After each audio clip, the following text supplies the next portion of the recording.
High command ನಾಯಕರು ಯಾರು ಮಾತಾಡಿರ sir Mallikarjun Kharge ಅವರು ಯಾರಾದ್ರೂ?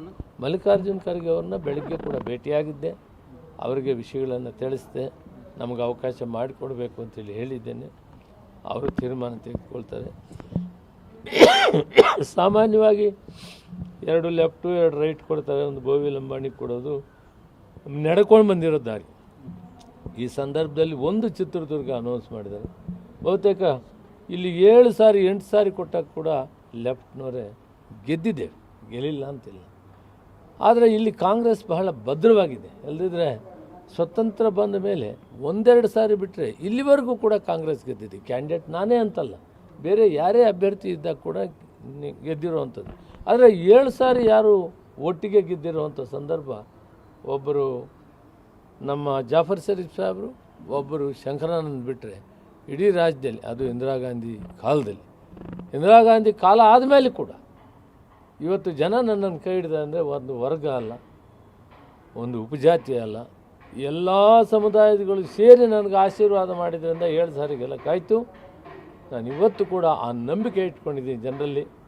ನನಗೆ ಅವಕಾಶ ಮಾಡಿಕೊಟ್ರೆ ನಾನು ಗೆದ್ಕೊಂಡ್ಬರ್ತೀನಿ. ನೋಡಿ, ನಾನು ಇನ್ನೊಂದು ಹೇಳ್ತೀನಿ. ನಾನು ಹೇಳೋದು ನಿಮ್ಮ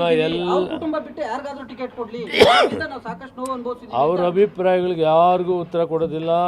ಸುಧಾಕರ್ ಮಂತ್ರಿ ಇದ್ದಾನೆ, ಅವರವ್ರ ಇಷ್ಟ ಬಂದಿದ್ದು ಅವ್ರ ತೀರ್ಮಾನಗಳು ತಗೊಳ್ಳಿ. ನಾನು ಒಂದೇ ಮಾತಿನಲ್ಲಿರ್ತೀನಿ, ನನಗೆ ಯಾವ ಪ್ರಶ್ನೆಗೂ ನಾನು ಉತ್ತರ ಕೊಡಲ್ಲ. ಒಂದೇ ಪ್ರಶ್ನೆ ನಾನು ಅಪೀಲ್ ಮಾಡ್ತೀನಿ, ಕಾಂಗ್ರೆಸ್ ಪಕ್ಷ ಕರ್ನಾಟಕ ರಾಜ್ಯದಲ್ಲಿ ಮತ್ತೆ ಪಾರ್ಲಿಮೆಂಟನ್ನು ಗೆಲ್ಲಬೇಕು. ಅತ್ಯುತ್ತಮವಾದಂಥ ಕಾರ್ಯಕ್ರಮವನ್ನು ಮ್ಯಾನಿಫೆಸ್ಟೋಲ್ಲಿದ್ದವು ಕೊಟ್ಟಿದ್ದೀವಿ. 5 ಗ್ಯಾರಂಟಿಯನ್ನು ಕೊಟ್ಟು ಜಾರಿ ಮಾಡಿದ್ದೀವಿ. ಮುಖ್ಯಮಂತ್ರಿಗಳು ಉಪಮುಖ್ಯಮಂತ್ರಿಗಳು ಈ ಕೆಲಸವನ್ನು ಯಶಸ್ವಿಯಾಗಿ ಮಾಡಿದ್ದಾರೆ. ನಾವೆಲ್ಲ ಪಾತ್ರವಹಿಸಿ ಕೆಲಸ ಮಾಡಿದ್ದೀವಿ. ಗೆಲ್ಲೋದು ಅನುಕೂಲವಾಗಿದೆ. ನಾವು ಎಲ್ಲ ಸೀಟುಗಳು ಗೆಲ್ಲುವಂಥ ಪ್ರಯತ್ನ ಮಾಡೋಣ. ನಾನು ಎಷ್ಟು ಜನ ಇವತ್ತು ರಾಜೀನಾಮೆ ಕೊಡೋಕ್ಕೆ ಹೋಗಿದ್ದಾರೆ ಅವ್ರ ಬಗ್ಗೆ ನಾನು ಚಕಾರ ಎತ್ತೋದಿಲ್ಲ. ಮುಖ್ಯಮಂತ್ರಿಗಳು ಮತ್ತು ಅಧ್ಯಕ್ಷರು ಇಬ್ಬರು ಕೂಡ ಸೇರಿ ಮಾತಾಡ್ತಾರೆ. ನಾನೇನು ಕೂಡ ಹೇಳಲ್ಲ ನಿಮಗೆ ಇಷ್ಟಕ್ಕಿಂತ ಹೆಚ್ಚಿಗೆ ಹೇಳಲ್ಲ. ನಾನು ಶಿಸ್ತಿನ ಸಿಪಾಯಿ ಆಗಿದ್ದೀನಿ.